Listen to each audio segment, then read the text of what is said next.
There once lived an old, poor man in a kingdom, and even the king of this kingdom envied him.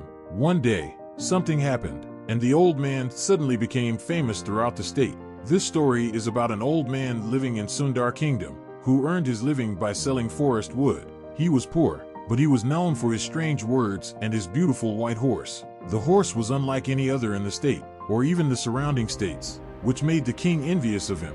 Many wealthy individuals tried to buy the horse, and even the king offered several times its weight in gold coins. But the old man remained unaffected by any temptation. He always responded the same way: "This horse is not just a horse. It is a member of my family. It is not a property, and I cannot sell a family member out of greed for money." One morning, the old man noticed the horse was missing from the stable. He searched everywhere and questioned people, but the horse was nowhere to be found. The news spread throughout the state, and many people gathered. Adding insult to injury, "We always knew the horse would be stolen one day," they said. "This old man is poor and weak. How could he protect such a precious horse?" A man laughed and said, "You have suffered greatly. What could be worse? If you had sold the horse to the king, you would have gotten a good sum of money and lived your old age comfortably." The old man did not react to anyone's words and simply said, "Whatever is, everything is fine. The only truth is that the horse is not in the stable. The rest we will see." A month passed, and then suddenly one night, the horse returned. It had not been stolen but had run away into the forest. Surprisingly, a dozen more horses of the same breed came back with it. The news spread like wildfire, and people gathered, saying to the old man, "You were right. The loss of the horse was not a misfortune. It proved to be a blessing. Your luck has changed, and now you can become a horse trader." The old man remained calm and said, "The truth is that 12 more horses have come with my horse. Whatever is, everything is fine. The rest we will see."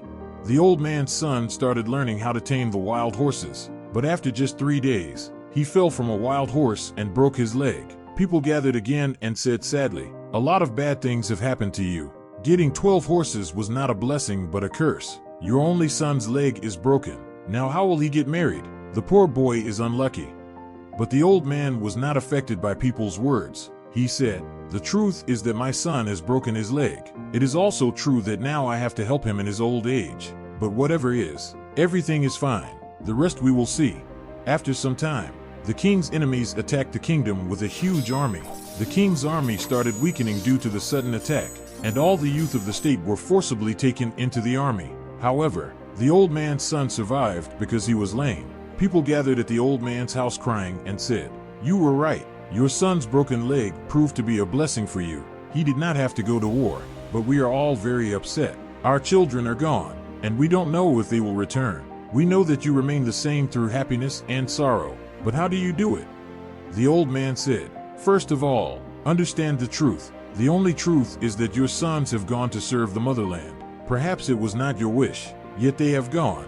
Whether it is a misfortune or a blessing, no one knows."